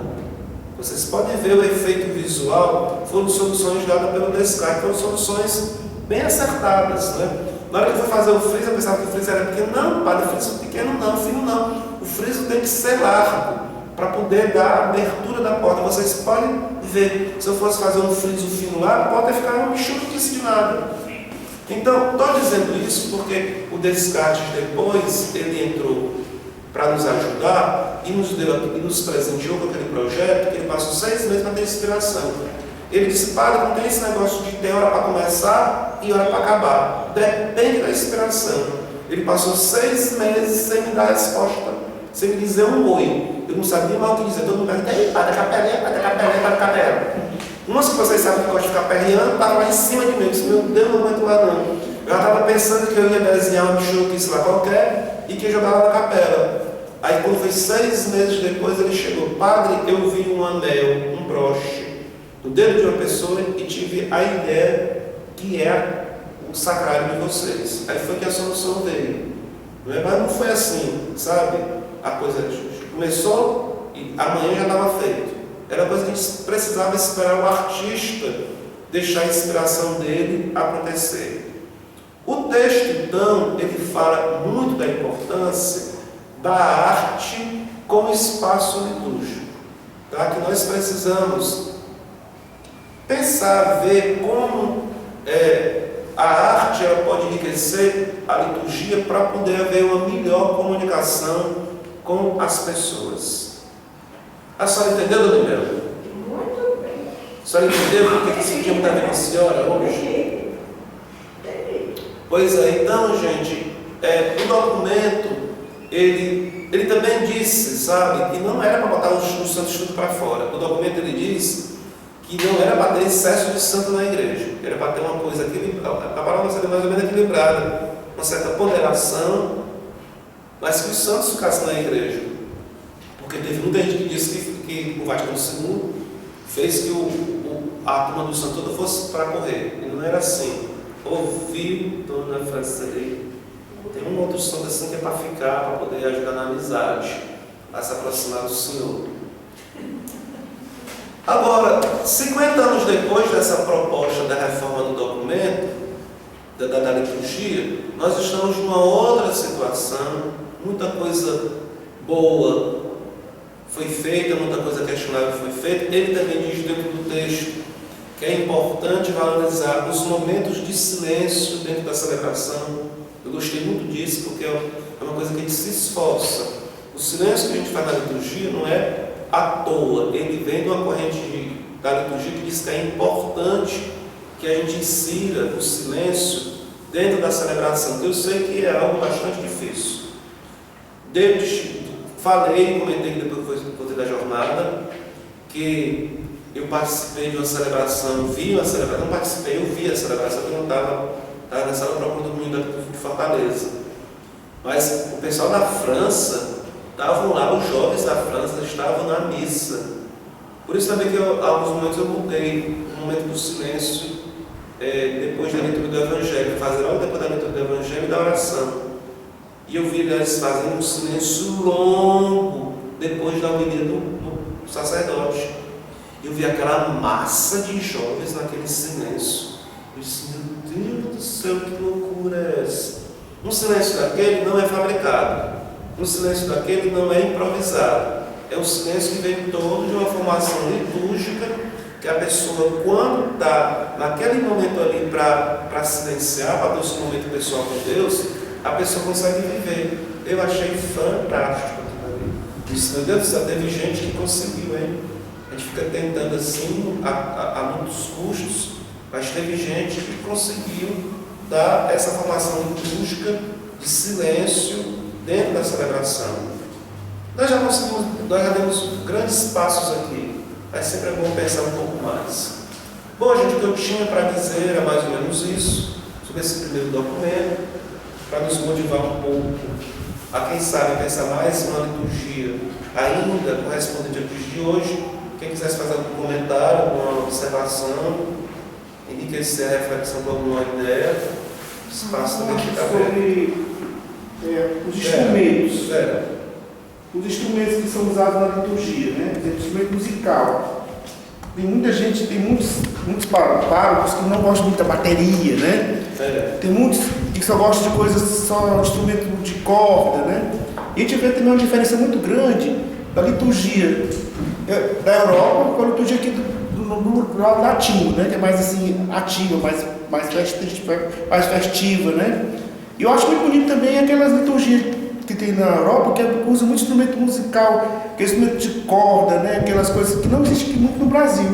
Não vê isso muito no Brasil, há uma diferença, né? Quer dizer, esse instrumento musical também leva uma liturgia mais próxima, passa uma mensagem de aproximação com a Eucaristia, né? Então, qual seria a relação mais séria dos instrumentos? Então, assim, aqui a dona professora Imelda vai poder nos enriquecer com essa história aqui, o parecer dela. Mas o documento é muito claro no número 120. Ele diz assim: tem-se em grande apreço na Igreja Latina o órgão de tubos, instrumento musical tradicional e cujo som é capaz de trazer em cerimônias de culto um esplendor extraordinário e elevar poderosamente o espírito para Deus e as realidades supremas. No culto divino podem ser utilizados outros instrumentos, segundo o parecer e consentimento da autoridade territorial competente, conforme o estabelecido nos artigos lá, contanto que esses instrumentos sejam adequados ao uso sacro, ou possam a ele se adaptar, condigam com a dignidade do tempo e favoreçam realmente a edificação dos fiéis. Então ele não diz especificamente que instrumento pode e que instrumento não pode. Ele chama a atenção para o órgão de tubo. Agora, o órgão de tubo, de fato, tem um som fantástico. Por exemplo, lá no Vaticano tem um órgão de tubo poderoso, que quando aquele negócio toca, só aquele órgão é uma sinfonia. E você fica vendo lá o homem tocando aquilo ali, é uma verdadeira loucura. Que é imenso o órgão lá, a parte de tocar. Como é que se chama a parte de tocar? É só o órgão, né? Teclado. Tocar o teclado. O teclado imenso, lá talvez 3, 4 patamares. Depois eu fui perguntar o padre que estava tocando. Eu falei que você estudou isso. Ele disse: eu estudo nos Estados Unidos. Quer dizer, ele tem uma formação musical para tocar uma loucura daquela ali. Quando você ouve, realmente o seu espírito assim fica elevado, como diz o texto. Outros órgãos de tubo, não sei se tem uns órgãos bem poderosos também, mas às vezes menos tubo, menos poder, né? Mas assim, de fato o órgão de tubo ele é muito maravilhoso. Mas quem tem a condição econômica de ter um órgão de tubo, tá? Normalmente a tecnologia dessa vem uma tecnologia de fora. Para você ter uma tecnologia de órgão de tubo, eu entendo, até lá na Europa, que é uma tecnologia muito específica, já vi documentários sobre isso, de famílias que fazem esses órgãos, é uma coisa cara. A igreja que compra um órgão de tubo é uma igreja que tem um poder aquisitivo. Eu estava comentando antes da missa do nosso encontro, que eu fui para uma paróquia na Europa. Houve um grande problema lá com os alemães, porque houve uma reforma na igreja e foi para botar um órgão de tubo. Eles gastaram um bom dinheiro e lá entre eles mesmos houve um certo aborrecimento com o dinheiro que foi gasto. Quer dizer, é um negócio caro. Então, eu entendo que o órgão de tubo ele está fora da nossa realidade de poder aquisitivo, não é? Então nós temos outros órgãos, temos órgãos mais simples, temos órgãos que também têm belos sons, que são acessíveis, que deveriam ser prestigiados, mas também para você tocar piano, para você tocar um órgão, você não encontra gente toda hora para tocar um tipo de coisa como essa, né? Você não encontra professor em média assim, em tudo que é lugar. Normalmente o pessoal não sabe tocar aqui violão, bateria, baixo, não é? São esses instrumentos mais básicos. Nós encontramos sim órgão, um ou outro tem órgão, mas não são às vezes órgãos bem populares a lá forró. Mas assim, não temos temos essa dificuldade. Lá mesmo a gente ganhou um órgão lá na paróquia que a gente não usa, é um órgão de som belíssimo. Nós temos lá, está encaixotado lá em cima da igreja, ninguém usa, tá? Porque tem as suas complicações técnicas, um ou outro sabe, quem sabe não quer tocar. Então assim, é um som, realmente quando você ouve o som daquele tipo de instrumento, até a gente tem, mas não tem quem toque, tá? Então assim, tem essa dificuldade. Então nós vivemos uma outra realidade, menos estudo, menos cultura de instrumento, é a coisa básica, é violão, é uma bateria, vamos dizer, é um baixo, essas coisas mais de um tipo de banda de rock que foi se estabelecendo para a igreja, que está dentro da nossa cultura. Agora, bateria. Uma bateria pode ser muito bem tocada na igreja, pode ser muito mal tocada. Lá na igreja, quantas vezes não estou tocando, tacando, pacada de cerveja, dispersa, não é daquele jeito que não está, não. Está dentro de uma missa, tem que bater mais suave, mais leve. Por exemplo, o Renato, que meu irmão toca bateria, que não toca mais, mas eu admirava demais o Renato na bateria, que ele conseguia tocar uma bateria de uma forma super suave e agradável, que não feria os ouvidos dentro de uma assembleia. Mas eu tive um grupo, 6h30 da manhã, que comprou uma bateria, um pessoal pobre, que queria tocar a bateria 6h30 da manhã. Então, quando eles usaram a primeira vez, 6h30 da manhã, foi um verdadeiro pesadelo. Eu fui conversar com eles. Ô padre, por favor, nós gastamos tanto dinheiro para comprar esse negócio, padre. Você não vai deixar de tocar, ficar até de chorar lá. Que eu não queria, estava querendo aquele negócio, mas 6h30 da manhã não estava aguentando. Aí eu vi o sofrimento dos coitados, né? Então vamos botar os abafadores aqui nesse negócio, vamos administrar, mas a bateria teve que ficar 6h30 da manhã. Mas que é um negócio que é um pouco inadequado, né? Não fica assim, os ouvidos aqui já estão acordando, e fica um pouco agressivo. Então, dependendo do horário, dependendo da missa, a igreja faz muita atenção que, por exemplo, na quaresma, o órgão de tubo se pare na quaresma. Mas a gente não tem nem órgão de tubo. Agora, deveria dar um tom assim. E também na quaresma, nós temos na culpa da fraternidade, que bota aqueles barcos tudo junto de uma música diferente. Aí a própria Igreja Nacional bota um ritmo, muitos instrumentos dentro da celebração, você vai fazer o quê? Agora, eu entendo que por falta de cultura, de música, de instrumental, nós ficamos muito a desejar.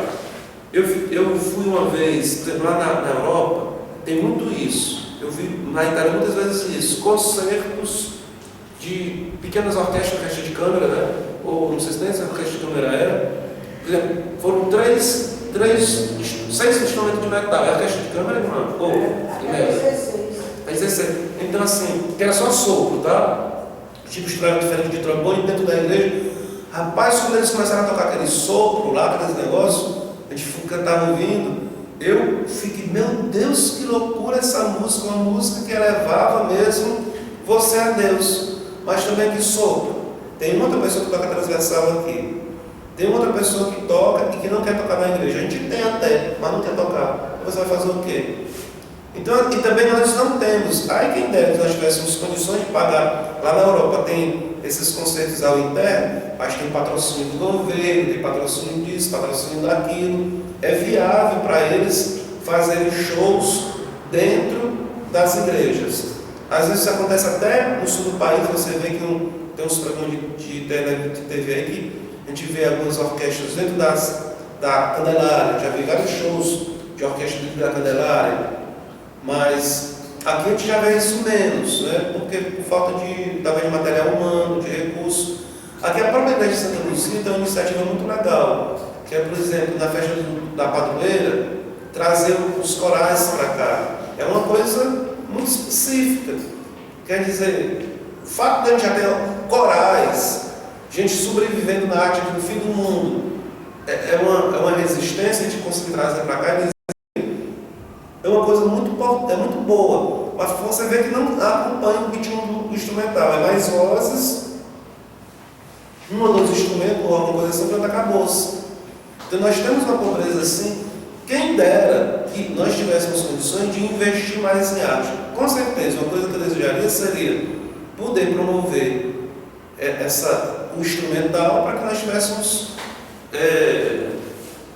um outro diferencial. Fala aí, dona professora Imelda, o que você tem para nos dizer sobre instrumentos da missa? Não, já que ele falou, eu não penso como ele. Porque eu acho que a música da igreja, estão tocando na igreja, não é bem, na minha opinião. Sim, é uma coisa assim que propicia muito um recolhimento. Não. Primeiro pela altura. Né? Os músicos, eles falam mais alto do que o pai. Eles tomam a igreja todinha, né? Os músicos. O carnaval quer aparecer mais. Esse é o primeiro defeito. Sim, vai passar. Não estou certo? Está certo. Aquilo ali, além de dispersar todo mundo, ninguém fica. Não tá aquela zoada na cabeça, pronto, acabou. Segundo,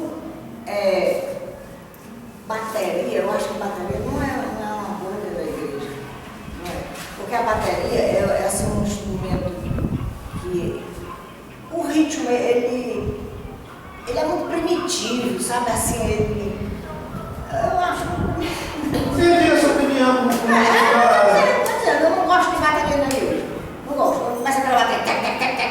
Pra mim aquilo ali é uma coisa que é mais de vá dançar, sabe? Eles puxam pra isso, eles puxam pra dança. Sabe a bateria? Depois, até que os músicos de violão, tem músicos de violão muito bom, o violão é um instrumento muito bonito. Não faz falta o órgão de tubo, não, para mim, não faz. O violão, ele leva bem. Mas os músicos, os cantores são muito desafinados, dá licença. Os cantores são desafinados mesmo. Mas, olha, padre, eu vou dizer, falar aqui no nosso miolinho, aqui na nossa igrejinha. Teve um ano aí que eu sempre pensando nisso, cantores são muito desafinados. Mas por que eu podia ajudar? Como eu podia ajudar? Aí eu consegui uma menina para dar umas aulas de técnica vocal. Não foi do tempo do senhor, não, foi do tempo do Padre Abel, não foi? Evangelho? Bom, eu consegui, essa menina passou um ano dando aula ali. Toda semana ela ia dar aula lá. Começou um grupo grande. Depois foi me chamando. Acabou-se. E eu pagava as aulas. Por exemplo, ela começou, ela tinha meio uns 50, um monte de gente. Aí, por exemplo, a aula era R$100. Eram 50 pessoas, estava de bom tamanho. Aí depois ficaram 5, eram o mesmo 50, era o mesmo 5. Entendeu? É uma coisa que o pessoal não se interessa. Olha, tem uma coisa que o pessoal acha que música é fácil. Você acha que tudo é fácil? Não é fácil. É porque abre a boca e canta, desafinado, acha que está fazendo bem. É só isso. Olha, assim, eu me lembro, falando aqui de música, eu nasci numa cidade do interior e lá tinha um órgão, eram duas irmãs, uma tocava e a outra cantava. E eu me lembro assim, que era uma coisa tão harmoniosa, com aquele órgão, era um som tão lindo, né? Depois eu tive a oportunidade de ir para outra cidade maior, que eu morei, eu nasci em Sérgio, foi morar em Crato. E como Crato já tinha um seminário, nas celebrações festivas, tinha um coral seminaristas. Mas assim, sempre foi, não era uma coisa, era muito lindo, assim, dava um outro diferencial. Mas eu quero dizer que nas missas comuns, só aquele órgão com uma pessoa cantando já dava uma beleza. Eu acho que sim, dava nós aqui, né? Nós três. Mas olha, eu me chamaram para tocar num casamento protestante. Aí eu fui. Eles não queriam assim, 11 músicas. Nenhuma popular. Nenhuma. Não, vamos tocar aquelas músicas do bar, aquela música não sei de quê, aquela música de quê. Nenhuma música popular. Porque a música popular, o nome já está dizendo, ela é boa. Houve um tempo que tinha música dentro da igreja e música fora da igreja. E deve ser assim mesmo. Deve ser assim. A música fora da igreja, a música popular é fora da igreja, eu acho. Não é? Mas a senhora está falando porque existe uma coisa que é popular, que é de MPB, coisa assim, tem coisas que são populares da igreja. Uma música que é de igreja, de fé, eu entendo que tudo bem, pode ser cantada. Agora, uma música que não é de igreja, que como o pessoal está querendo, está invadindo os casamentos, porque se acontece aqui na paróquia, não é por minha permissão, eu não estou fiscalizando, mas não existe permissão para se cantar música popular dentro do sacramento, mas o pessoal inventou essa moda agora. A gente vai para um lugar por aí casar, celebrar casamento, aí tem um pessoal cantando umas músicas e não, isso aqui não está funcionando não, isso aqui não é por aí não. O pessoal criou uma maneira de ficar botando todo tipo de coisa dentro das celebrações. A gente ouve muito aquela, eu sei que vou chamar por todo mundo. Mas é isso. Deixa isso lá no buffet, continuar no buffet, você diz isso. Agora, a senhora comentou uma coisa muito simples, por exemplo, canto muito alto. Quantas vezes, eu não sei cantar, mas meu ouvido se irrita com coisa muito alta. Então, quantas vezes os meninos estão cantando lá, eu fico. Às vezes por questão de retorno, de estudo do sondagem, a pessoa não está ouvindo direito. Às vezes existe uma falta de educação de cantar muito alto. Então, em vez de ajudar, não ajuda na oração. Eu fui na comunidade X, eu ia concelebrar. Eu cheguei atrasado, não entrei. Meu Deus do céu, mas se eu fosse concelebrar, eu não aguentaria. Eu não teria aguentado. O pessoal de lado do altar, no maior do estrondo. E eu disse, meu Deus, como é que esse pessoal consegue assistir essa missa? Mas está todo mundo lá achando que é normal. Mas está falando isso numa comunidade ou numa igreja? Numa paróquia, outra no outro local. Tá bom? Assim, esse negócio acontece sempre normal, assim, de missa dominical. Eu disse, meu Deus, o pessoal não tem ouvido, não. Para mim é um grande defeito esse mundo, ficar alto demais. Primeiro de tudo, ali é outra coisa, não é? A música está ajudando, ela é acessória, está ajudando. O principal que está se passando no altar é o padre falando, a oração, é isso tudo. A música ajuda, mas tem que ser mais baixo, mais baixo do que o altar. E outra coisa também que a gente sempre diz que não acontece, é que o canto litúrgico é o canto da Assembleia, não é um canto de um coral, não é? É um canto, pois não, é um canto da Assembleia. Quantas vezes a gente vê só o grupo cantando e a Assembleia sem saber o canto? Isso é um grande defeito. Muitas vezes eles inovam demais, botam música nova, a pessoa precisa. Mas quem inove, mas quem sai, que divulgue, não é? Que cante uma música nova, mas você faz vários cantos a Assembleia do Cante, é um grande limite.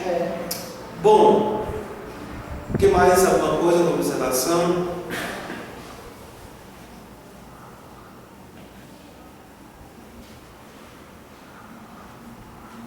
Sobre instrumentais também, por exemplo, eu gosto muito da comunidade de Tezé. Vocês viram quando estava passando o vídeo lá, eu disse, não rola hoje em Tezé, você tem Tezé. A comunidade de Tezé, na França, foi uma comunidade fundada por um irmão evangélico, mas com características católicas.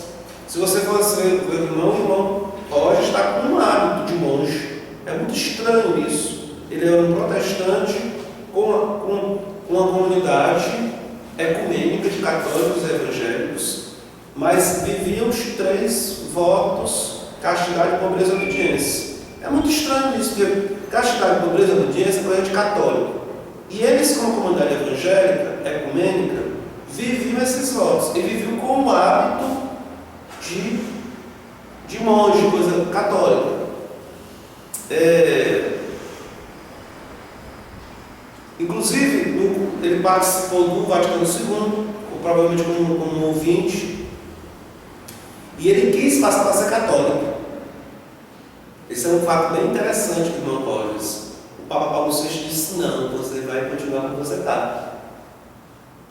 Porque onde você está, você atrai muito católico e atrai muito evangélico. Continue do jeito que você está. E ele acabou ficando na vida dele assim. E irmão Rogers, quando estava lá em Roma, ele foi assassinado. Não é? Para quem acompanhava a deserto, ele foi assassinado porque eles rezavam sentados, de costa para a entrada, olhando para o público, a pessoa entrou, mandou a facada no irmão Rogers, já é muito velho. Mas a comunidade de Tezé, que vocês podem acessar no YouTube, não é? T-A-I-Z-E-E. A comunidade de Tezé, ela se tornou um grande centro de espiritualidade do mundo inteiro, de música. Então, eles têm vários CDs gravados, aqui em Cartas Paulinas pode comprar, e um outro canto que nós cantamos aqui é de Tezé, que eles têm cantos que cantam em latim, em várias línguas, espanhol, inglês, português, eles misturam, como é um local internacional, eles misturam aqueles cantos. Mas uma coisa muito bonita que tem em Tezé é que tem um compositor lá, uma espécie de compositor, que eu não sei quem é aquele ali, que ele já compôs diversos cantos belíssimos, inclusive tirado do ofício divino da Igreja Católica, das orações da Igreja Católica.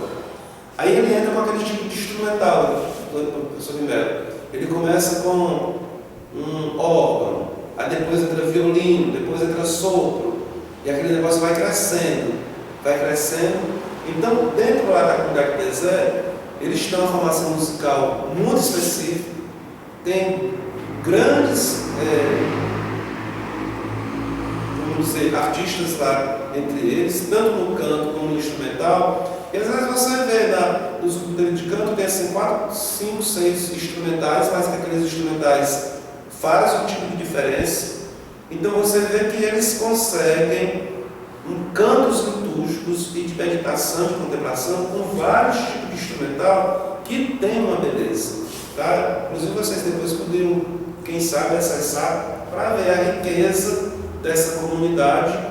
A comunidade de Tezé teve presente na Jornada Mundial da Juventude, na Igreja da Candelária, eles fizeram retiro lá com o pessoal. Também teve outros lugares que eles fizeram, não foi mal disso. Eles fizeram retiros com outras pessoas em outros lugares. Aqui no Brasil, eles têm, parece, uma comunidade em Alagoas, em Sergipe, mas os cânticos dele em português não são tão bons quanto os que são lá da Europa, lá da França. Então, assim, sobre os instrumentos, apesar de não termos as indicações do pode ou não pode, eu não esqueço as indicações aqui da Igreja de Fortaleza do Brasil, de certos instrumentais que não podem. Mas lá eles usam uma grande gama de instrumental. Agora, um outro instrumento já vetei aqui na paróquia, por incrível que pareça. Por exemplo, eu preferi que agora te ligasse.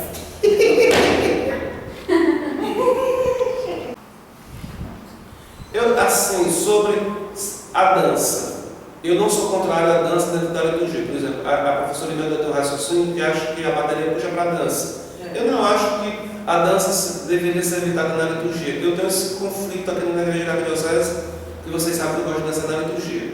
Mas eu sei que não é a cultura da nossa região, o padre dançar. Quando eu danço, tem gente que gosta, tem gente que não gosta, é uma coisa bem complicada. Com reclamações com bispo, aquela coisa toda.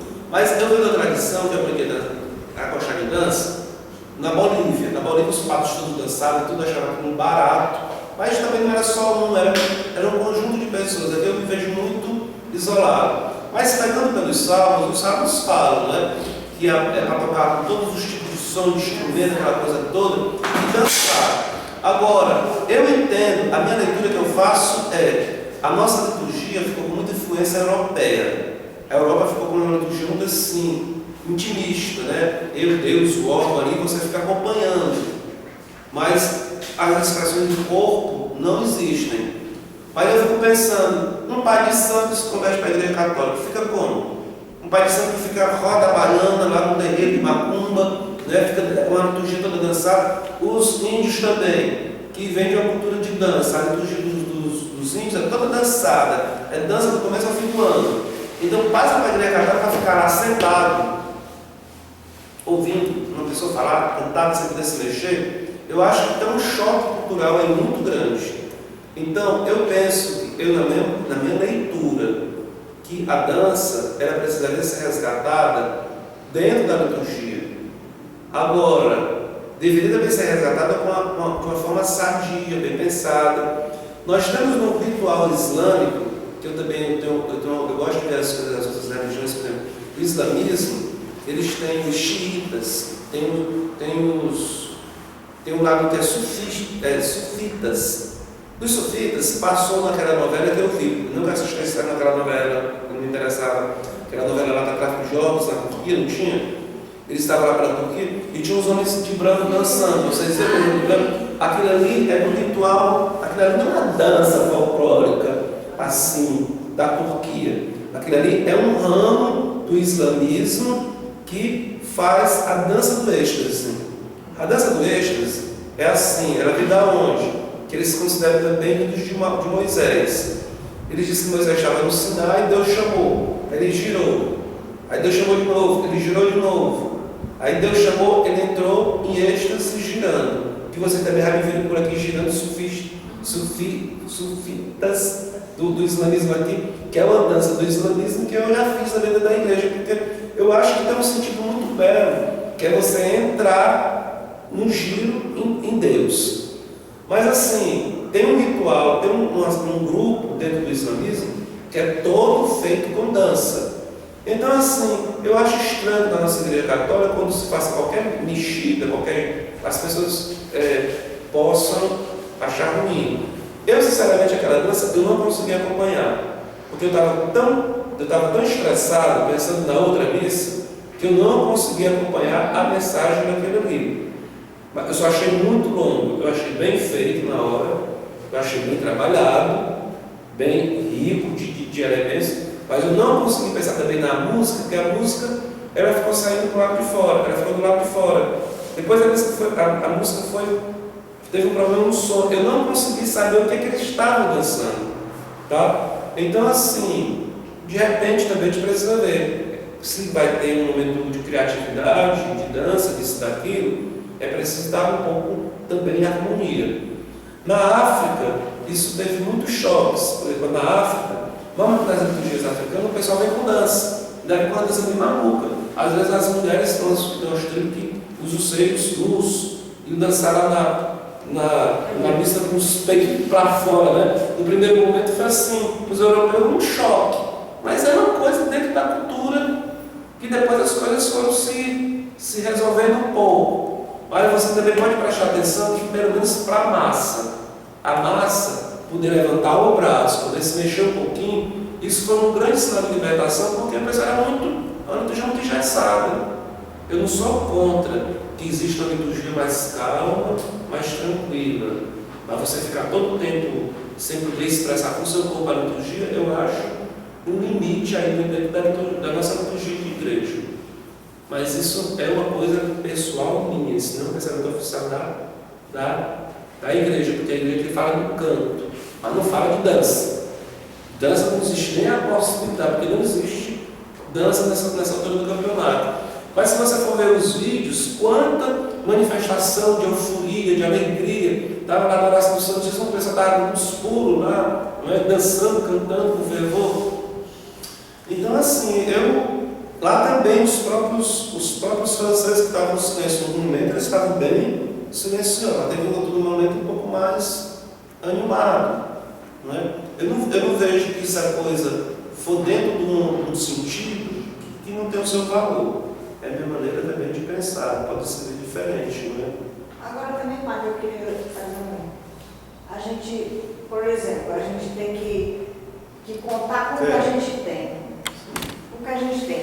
Se a gente só tem um músico desafinado e ele está se propondo a fazer aquilo, né? Se a gente só tem um músico que não sabe tocar. A questão de insistir também, a gente tem que valorizar isso, né? Existe porque muita boa a pessoa vontade. tem responsabilidade. Ele vai e apenas não sabe. Eu acho que na igreja tem muitas pessoas que sabem, mas não querem doar um pouco de si para poder fazer aquilo melhorar. Sabe? Eu vejo assim, dentro da própria igreja a gente vê muitas pessoas que têm um talento enorme para cantar. Tem pessoas que sabem tocar um instrumento que poderia ensinar aquele instrumento a alguém, né? Mas não tem a disponibilidade de dar um tempo para isso, né? Não, mas é tão difícil, por que não dá um tempo para ensinar a uma pessoa, né? Por que não multiplicar isso, né? Quer dizer, as pessoas são muito individualistas do que tem. A gente vê, por exemplo, hoje, a gente vai ver, por exemplo, que gosta de bater fotos, né? A gente vê que o fotógrafo não diz como é que pode tirar aquela foto X. As pessoas são muito individualistas com o que tem, né? Quer dizer, dentro da igreja, a gente vê isso também, né? As pessoas, tem uma pessoa que sabe pregar muito bem, mas ela não sabe chegar para outra pessoa e dizer como é que tu vai atingir aquele público, como é que tu vai fazer para aquele público chegar para a mensagem de Deus, né? A gente vê muito isso, a gente vê as pessoas passando o tempo da vida, né? No lugar de dividir o que tem de bom que Deus deu, né? É um dom que Deus dá. E tem pessoas na igreja que é louca para aprender, né? Tem pessoas também que são muito preguiçosas dentro da igreja, que estão ali somente para mostrar aquele momentozinho dela, e só para mostrar e sair fora. Mas tem uma pessoa pode ter uma pessoa que possa querer aprender, né? Quer dizer, eu vejo muito isso, eu acho assim, por exemplo, uma pessoa que eu vejo que ensina muito é o Pedro, né? O Pedro na paróquia, eu acho que o Pedro é um exemplo de multiplicação. Ele multiplica o que ele tem, né? Eu vejo assim, como é que ele multiplica, eu não sei. Sei que tem algumas pessoas já aprenderam com ele, né? Tocar violão. Quer dizer, eu acho muito, muito importante isso. Acho que as pessoas têm que começar a pensar, para ter uma igreja renovada, uma igreja que se multiplica, é como Jesus Cristo fez, né?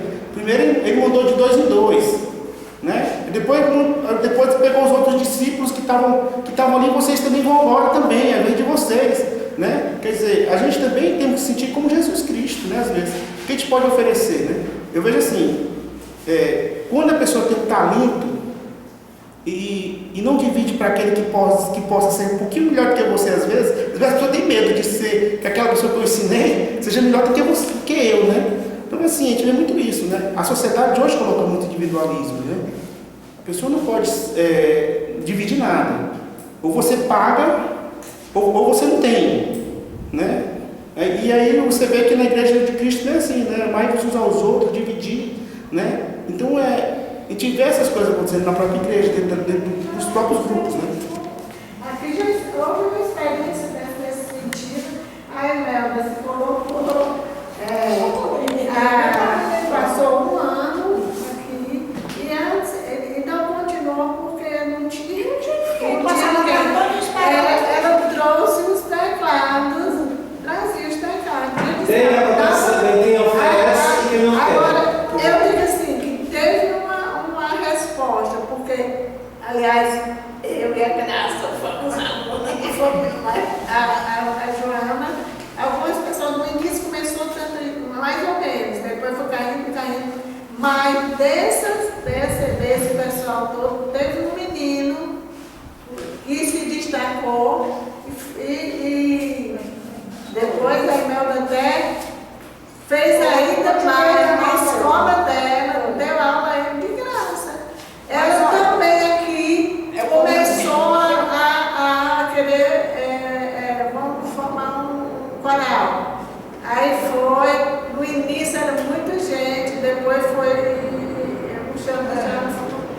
começou também com criança. Ela também pensou em flauta, mas não aparecia ninguém. Por quê? Então, assim, gente, para concluir, eu queria dizer o seguinte: eu já vi de outras épocas. Ou quer falar, Maurício? Só para o final aqui. Eu, assim, sou muito grato às pessoas que colaboram para a igreja, né, para acontecer música e tudo, mas eu acho, infelizmente, o povo ainda é muito preguiçoso para agradecer a Deus pelo que Ele dá a gente. Demais mesmo, mas mesmo em conjunto, também nós estamos ali no altar. Uma toalha passou um bom tempo no altar, que você não chega lá, vamos botar essa toalha que hoje está em festa, aquilo continua do mesmo jeito que está. Os músicos que deixaram de cantar a mesma música o ano todo, pode até ter dor em vocação, tá? Porque é boa vontade, até forma de agradecimento a Deus, dar o seu melhor para Deus. Eu acho que isso não fica muito a desejar. Também nessa questão, o padre tem que se preparar para a questão da homilia dele, tudo isso, né? Dar o melhor dele na homilia, na Santa Missa. É todo um contexto, a a Assembleia poder participar em silêncio, tentar também ajudar a fazer aquele momento acontecer. Eu acho que falta muito isso ainda em geral, o povo dar o seu melhor para fazer a coisa acontecer. Bom, eu já de outras datas, eu cheguei a seguinte opinião. Uma missa com a massa, ela não pode ser uma missa como a gente celebra todo dia na igreja. Uma missa que você faz, vamos dizer, todo dia a dia, é diferente de uma missa que você faz com uma massa de gente, com multidão. A gente tem uma grande responsabilidade de fazer uma missa campal e as pessoas que vêm para aquela missa sintam que valeu a pena participar daquele negócio. Não foi uma roubada. Mas então essa missa com a massa, eu vejo sempre que é preciso ter mais arte. A missa com massa tem que ter arte. Porque nós não conseguimos fazer uma comunicação com a massa se não for com a arte. Então a arte do espaço litúrgico, da decoração, do que é feito, do que é apresentado, do que se dança, do que se canta. Então, quando a gente faz uma coisa com arte, as pessoas, poxa, como essa missa foi bacana, como essa missa foi boa para mim, não é? São diversos elementos que se somam. Então a gente precisa se interessar pela arte, dentro da sua pesquisa, dentro do seu ramo, dentro das suas possibilidades, para que a coisa melhore, não é? Então a gente precisa pesquisar, estudar, ver. Temos hoje internet aí, várias possibilidades de acesso, que é tão diferente de outras épocas. Você lê uma coisinha aqui, vê outra coisinha acolá, porque também eu vejo que às vezes a gente tem um dom, mas a gente falta pesquisa. A gente tem que saber cantar, mas você não sabe pesquisar um canto diferente para você estar estudando, é sempre o mesmo canto, é muito limite isso aí. Outra coisa que eu vejo também é que a liturgia era um espaço de arte. Por exemplo, eu me vejo uma pessoa, eu sempre fui educado com arte, eu me vejo artista. E tive que fazer uma opção na minha vida entre ser o padre artista ou o artista padre. Eu tive que fazer essa opção. A minha opção foi, eu sou o padre artista. O padre é o primeiro lugar. Mas eu fui cada vez mais descobrindo que a liturgia é um grande espaço de arte. Resta que a gente aproveite o momento para oferecer os nossos dons, o poeta, o cantor, o que dança, o que decora. De fato, a liturgia é um espaço de arte dos dons que nós temos para poder louvar a Deus. Então, nós somos desafiados também, dentro desse processo que o Vaticano II veio trazer para a igreja, e chamar a atenção para a questão da arte e da liturgia, que isso continua uma coisa válida. Isso continua cada um de nós, tentando encontrar o seu caminho. A arte ela implica também estudo, formação, contato, ver, viajar. A gente não tem esse contato de viajar, mas pode viajar pela internet. Quantas vezes eu viajo pela internet para conseguir uma coisa para a paróquia? Às vezes eu quero uma coisa para a paróquia, eu vou pesquisar por aí como é que está sendo feito no mundo. E às vezes encontro, olha como isso aqui está sendo bacana, como isso aqui é legal. Não são coisas que brotam só de uma inspiração que o padre teve ou de uma intuição. Não são coisas estudadas e pesquisadas. Com certeza outras coisas que vocês fazem por aí, não é? Então que Deus nos dê a graça da nossa liturgia, cada vez mais a gente poder acolher e receber a contribuição de tantos dons que nós temos dentro da nossa igreja. Louvado seja o nosso Jesus Cristo. Então, boa noite para vocês, a gente vai amanhã, tá bom?